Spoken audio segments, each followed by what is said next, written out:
Losing weight is one of those things that can be very simple, but also very hard. The biggest key that I can give you is having a good comprehensive structure put in place.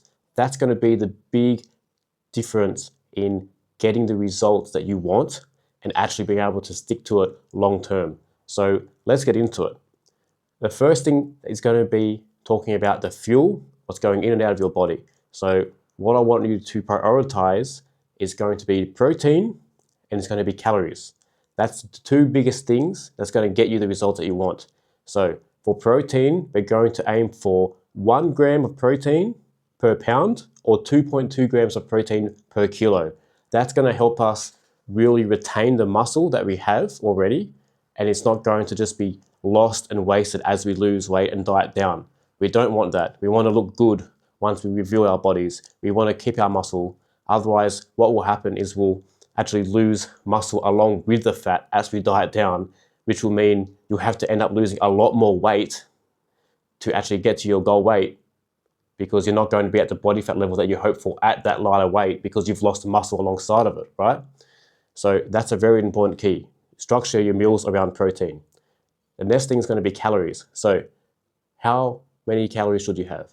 It's going to be basically go to a TDEE calculator, put in your stats, and you're going to want to have a 500 calorie reduction from your maintenance. That's going to be a good sustainable amount. That's going to be something that you can still stick to, but isn't going to really make it so you can't sleep, you're absolutely starving and you're just hating your life, you can't work out, you have no energy. It's tolerable, you know? So that's a very important thing too. So how I like to set it out is I'll have the start of my day being a little bit less protein. Let's just say it's 40 grams for my breakfast. Then lunch will be about 50 to 60 grams of protein. And then dinner is going to be the highest protein, say 70, 80 grams of protein. That's going to help me have a better sleep and stay satiated. I'm not going to have 80 grams of protein, for example, for dinner and just be starving an hour or two later. That's highly unexpected thing to happen, right? So I would just say to structure your meal plan in a way that fits into your lifestyle, that helps you sleep and that helps you be able to stay to this long term.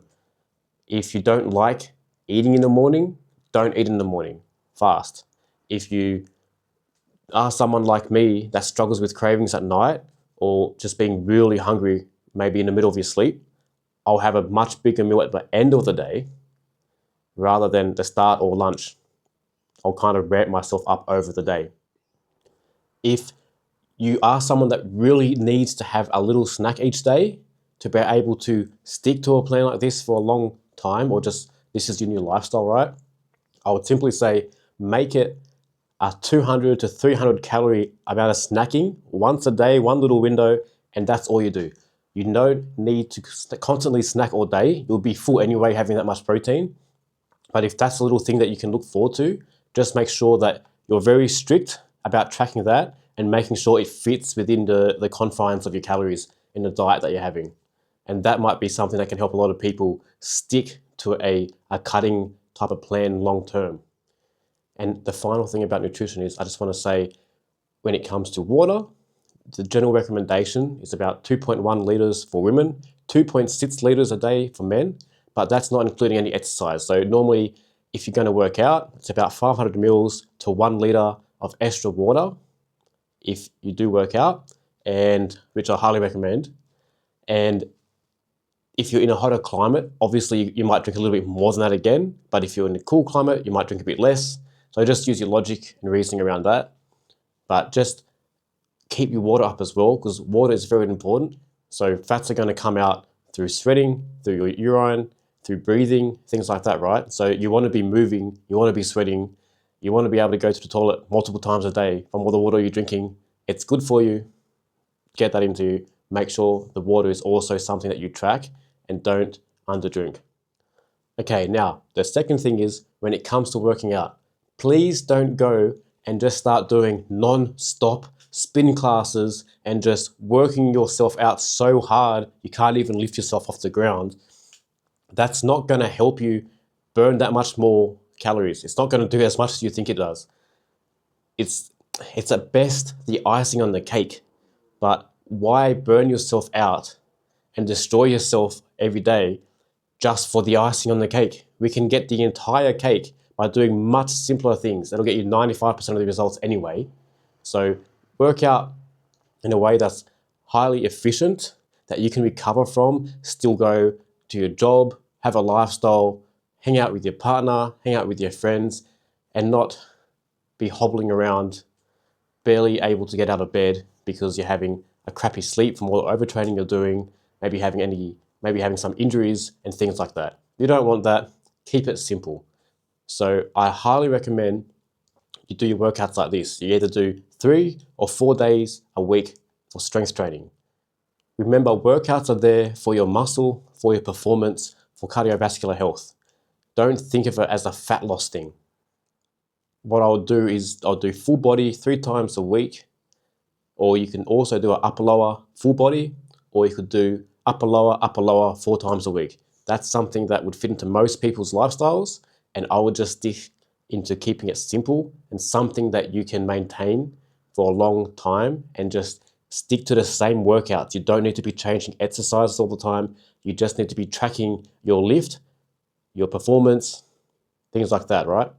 You just need to be tracking your lifts and performance and making sure that you're at least holding your strength steady as you cut down. If your strength just goes right down, you're 100% under eating too much, or you're having really bad sleep, or something's not right. So it's also a good way to make sure you're cutting correctly by tracking your workouts, because the workouts are an obvious sign of how you're doing. You just need to be focusing on increasing the rate or the repetitions each week. That's the best way that you can make sure that you're actually progressing and getting what you want from your workouts.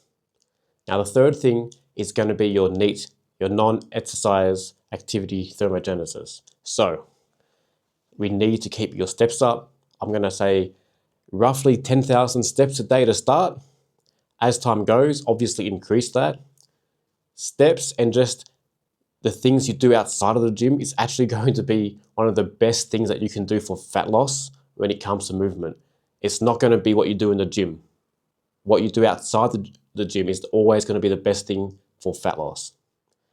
If you work from home or you struggle to get the steps up typically, or you have bad weather a lot, I would honestly just say get a walking pad or something like that, especially if you have an office job or working from home, because that's going to really help you get those steps up that you need and to get you into moving enough to burn all that fat that you want to burn. Also, see if there's 1 or 2 little blocks that you can fit in each day, just 15 to 20 minutes. You can go outside for a walk if it's possible, or even go to the gym or any workout even with a 15 or 20-minute walk. Just a simple little thing like that, compounded over time, it does add up, and it will definitely help you get the results that you're looking for. The fourth thing is going to be to actually track your progress. So I want you to measure your belly. I want you to weigh yourself each day, and then you work out the average of the week. It's the weekly average that matters. It's not the day-to-day fluctuations. They don't matter as much. That can vary.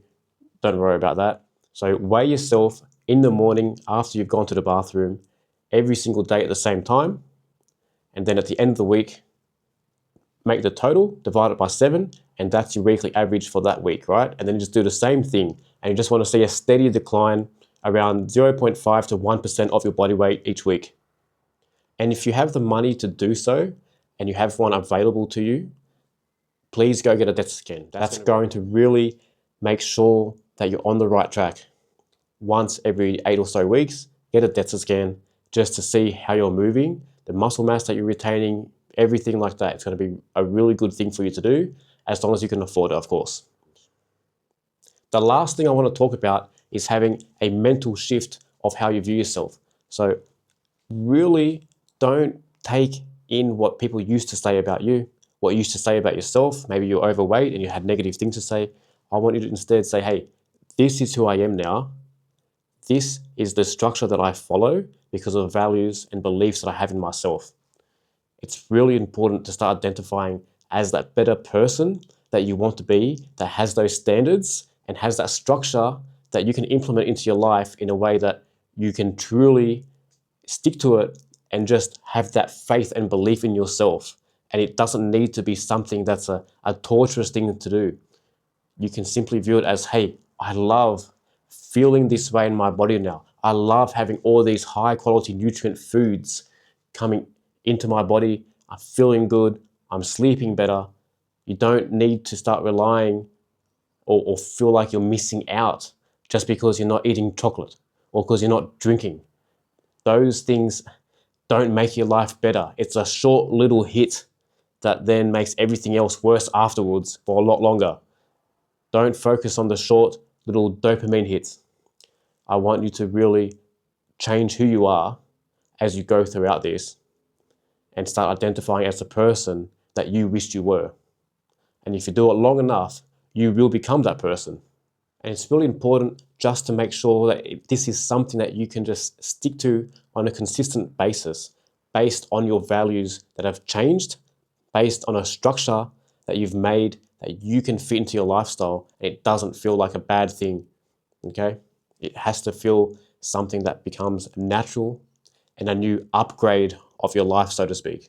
If you do it right, it'll feel like an improvement of your life in all areas. It's not going to feel like this negative thing that's like a punishment that you have to just get through to get this short-term result. But then once you have it, you just go back to your old ways because you can't sustain it. So make sure everything is done in a way that you can sustain it long-term. And it's also important to have a structure that's kind of, you rely on that structure and on the planning.